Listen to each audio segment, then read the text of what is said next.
Oke, di sini saya akan mereview tentang pelajaran PPKN, yaitu Pancasila sebagai ideologi dan Pancasila sebagai etika. Pancasila sebagai ideologi berasal dari kata idea yang artinya gagasan dan logi yang artinya pengetahuan. Ideologi mempunyai arti pengetahuan tentang gagasan-gagasan ide-ide dasar, atau diartikan sebagai seperangkat ide tentang manusia dan seluruh realitas yang dijadikan pedoman dan cita-cita hidup. Ideologi dibagi menjadi dua, yaitu ideologi terbuka dan ideologi tertutup.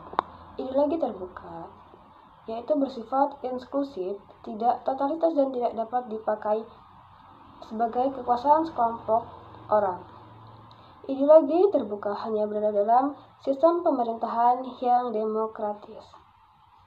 Yang kedua, ideologi tertutup adalah ajaran atau pandangan hidup dan filsafat yang menentukan tujuan-tujuan dan norma-norma politik dan sosial yang dinyatakan sebagai kebenaran yang tidak boleh dipersoalkan, melainkan harus dipatuhi. Nilai-nilai Pancasila dalam kehidupan berbangsa dan bernegara.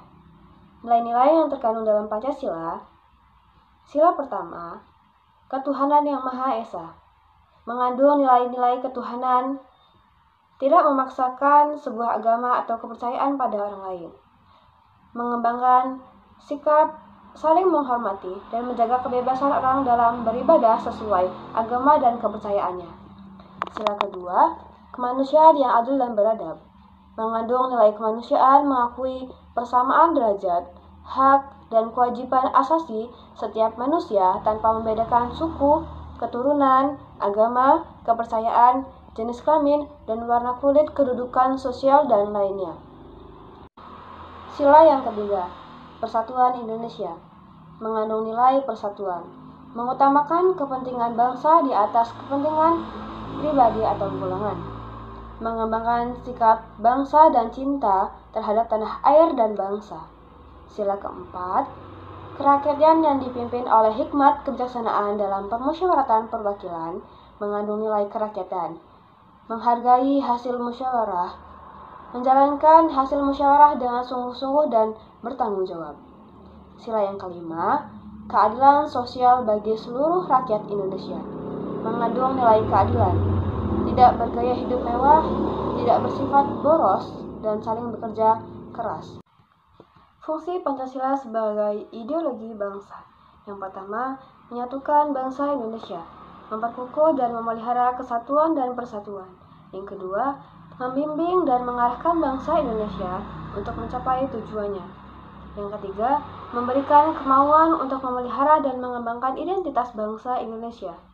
Yang keempat, menerangi dan mengawasi keadaan, serta kritis kepada adanya upaya untuk mewujudkan cita-cita yang terkandung di dalam Pancasila. Yang kelima, sebagai pedoman bagi kehidupan bangsa Indonesia dalam upaya menjaga keutuhan negara dan memperbaiki kehidupan dari bangsa Indonesia. Pancasila sebagai etika. Etika merupakan ilmu filsafat yang membahas masalah baik dan buruk. Adapun filsafat yang mengajarkan tentang moral yang dapat dijawab secara rasional dan penuh tanggung jawab. Rumusan Pancasila yang otentik dimuat dalam pembukaan Undang-Undang Dasar 1945 alinea keempat. Pokok-pokok yang termuat dalam pembukaan ada 4, yaitu persatuan, keadilan, kerakyatan, dan ketuhanan menurut kemanusiaan yang adil dan beradab. Menurut TAP MPR nomor 20 MPRS 1966 dikatakan bahwa Pancasila merupakan sumber dari segala sumber.